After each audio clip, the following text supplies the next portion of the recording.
Hello everyone, I hope you all are fine. तो चलिए अपनी सीरीज को कंटिन्यू करते हुए अपना नेक्स्ट क्वेश्चन हम देखते हैं, जो कि हमारा एक रिलेशन पे बेस्ड है कि कैसे हम 10x की वैल्यू अपनी जो रिक्वायर्ड स्टेटमेंट या फिर जो गिवन स्टेटमेंट है उसके अंदर रिप्लेस करेंगे और अपना सॉल्यूशन फाइंड आउट करेंगे।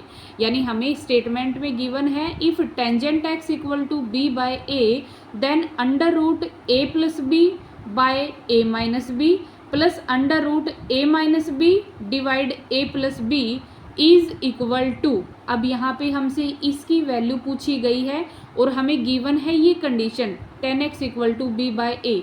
तो एक बार स्टेटमेंट को हमें अच्छे से रीड आउट करना है। अब यहाँ पे हमें ऐसा रिप्लेसमेंट करना है ताकि हम इस सब्सटीट्यूशन का यहाँ पे यूज कर सकें, क्योंकि हमारे पास जो भी ऑप्शंस गिवन हैं वो साइन और कोस की फॉर्म में गिवन है। तो चलिए सॉल्यूशन हम इसका देख लेते हैं।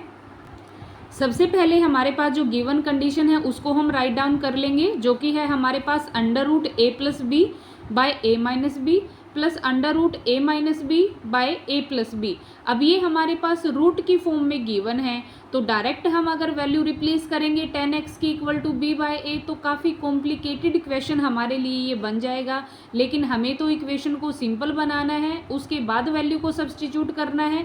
तो इसके लिए हम क्या करेंगे, रूट को सिंपली सोल्व करने का फॉर्मूला भी यही है कि हम पहले उन इक्वेशंस का रैशनलाइजेशन करते हैं। तो सेम यहाँ पे भी हम पहले क्या करेंगे, इन टर्म्स का रैशनलाइजेशन कर लेंगे ताकि वो हमारे पास सिंपल हो जाए और कुछ टर्म यहाँ से एलिमिनेट हो जाए हमारे पास।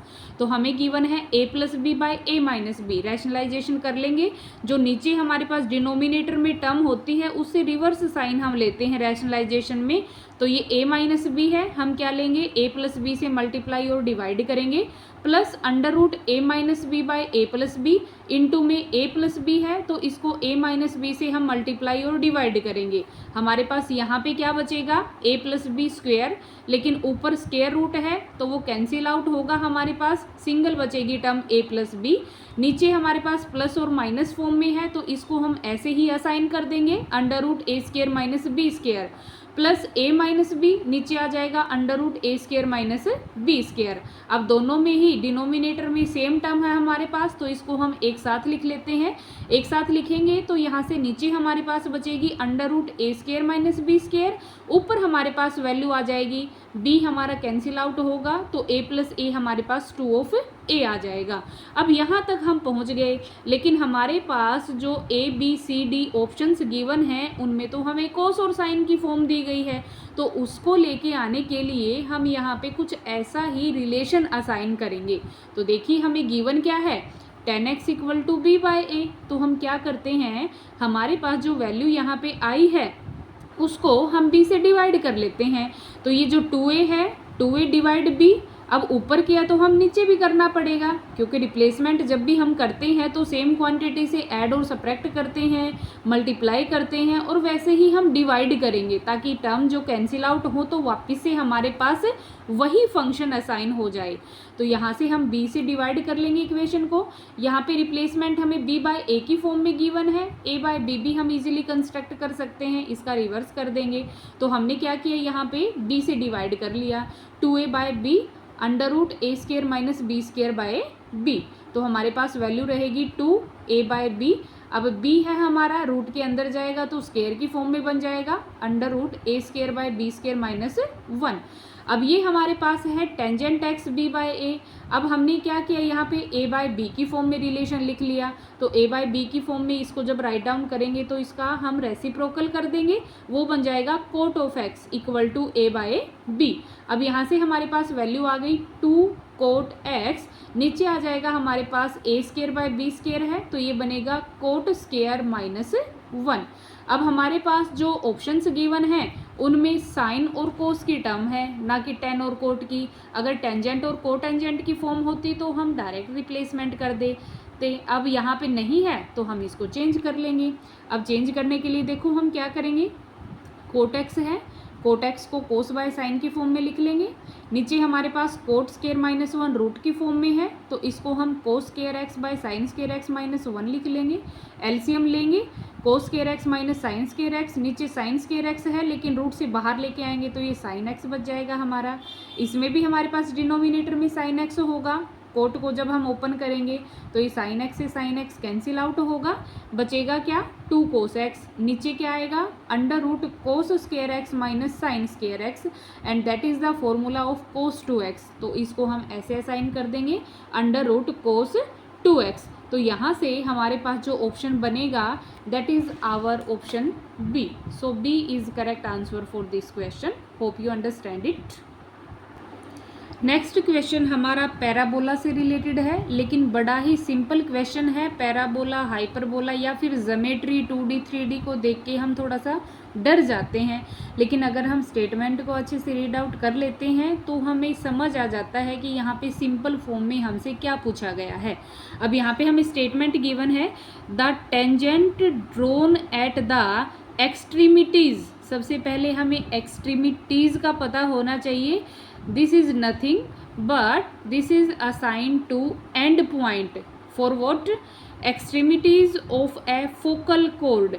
जो हम पैराबोला के अंदर एक कोड असाइन करेंगे उसके जो एंड पॉइंट से हम टेंजेंट ड्रॉ करेंगे वो टेंजेंट कहाँ पे मीट होंगे, हमसे सिर्फ ये क्वेश्चन पूछा गया है और ये बेसिक नॉलेज का क्वेश्चन है। अगर हम पैराबोला के डायग्राम से अच्छी तरह से फेमिलियर हैं then this question will be take time 20 second to 30 second only. हमारे पास ऑप्शन गिवन है the axis of parabola, the directrix, the tangent at the vertex and nowhere. तो यहाँ पे हमारे पास सॉल्यूशन क्या होगा, सबसे पहले हम पैराबोला की इमेज बनाएंगे। अब ये जो पैराबोला की इमेज है ये हमारे पास y square equal to 4ax की इक्वल होती है।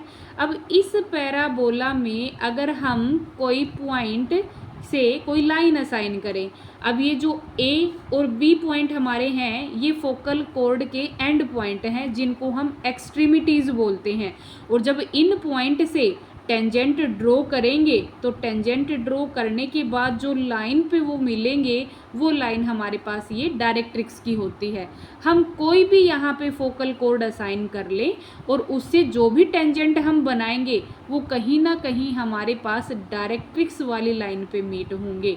तो सिंपल सा आंसर बनेगा इसका कि जब हमारे पास फोकल पॉइंट के एंड पॉइंट से हम टेंजेंट ड्रॉ करेंगे तो वो पैराबोला के डायरेक्ट्रिक्स पे हमारा मीट होगा and that is our answer the directrix. Hope you understand it.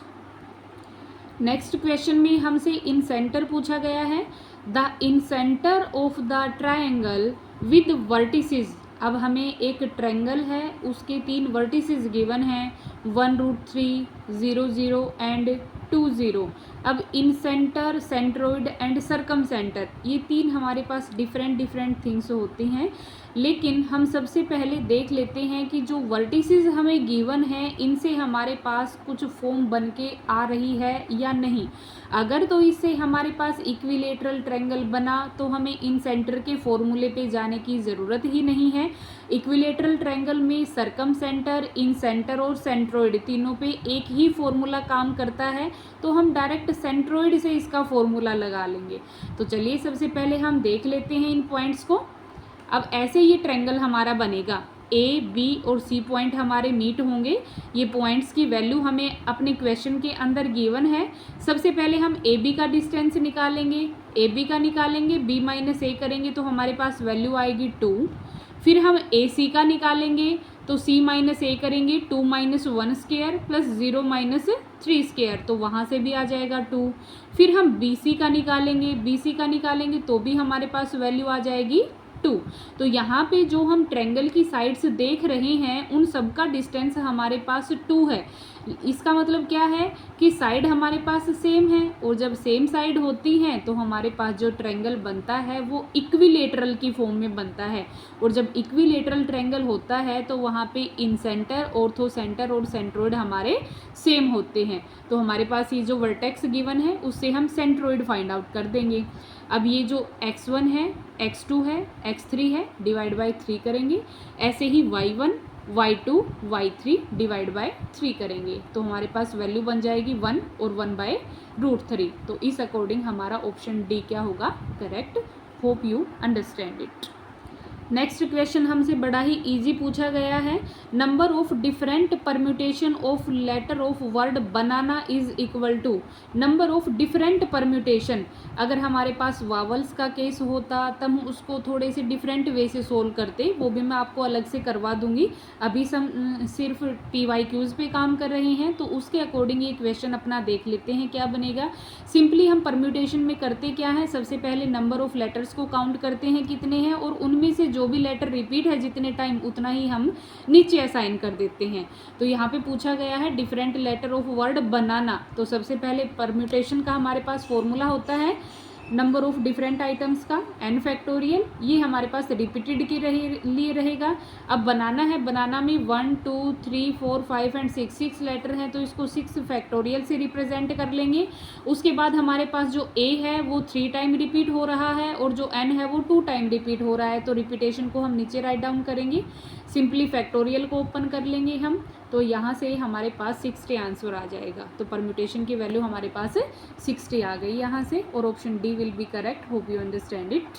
Next question हमारा जो है वो डायगोनल से रिलेटेड है, और इस पे बेस्ड काफ़ी क्वेश्चन पूछे जाते हैं। नंबर ऑफ हैंडशेक्स पूछ लेते हैं, number of diagonal, number of triangular, ऐसे हमसे पूछा जाता है पॉलीगन का। तो हम क्या करेंगे, यहाँ पे हमारा एक सिंपल सा फॉर्मूला होता है, सिर्फ उसको रिमेंबर रखेंगे। क्या पूछा गया है, the number of diagonal of a polygon of side n is equal to. तो इसके लिए सिंपली हमारा डायरेक्ट फॉर्मूला काम करता है, जो कि है डायगोनल है, डायगोनल 2 पॉइंट को ज्वाइन करने के बाद बनेगा। तो NC2, n यहाँ पे पॉलीगन की नंबर ऑफ साइड को रिप्रेजेंट करता है, NC2 माइनस n हम कर देंगे, और यहाँ से जो भी रिलेशन बनेगा that will be our correct answer. तो NC2 है, NC2 हमारे पास कॉम्बिनेशन की फॉर्म है, तो यहाँ से देखिए NC2 है, NCT को ओपन कर लेंगे हम, n फैक्टोरियल, 2 फैक्टोरियल और n माइनस 2 फैक्टोरियल की फॉर्म में। अब ये जो n फैक्टोरियल है ये हमारे पास लार्ज है n माइनस 2 से, तो इसको हम बैक में ओपन कर लेते हैं, n minus 1, n minus 2 factorial, ये यहाँ से कैंसिल आउट होगा। तो हमारे पास सिंपली ये बच जाएगा n minus 1/2 minus of n। अब हम इसका एलसीएम लेंगे तो हमारे पास बचेगा n² माइनस 3n/2। तो यहाँ से हमारे पास ऑप्शन ए करेक्ट होगा। Hope you understand it. Thank you so much.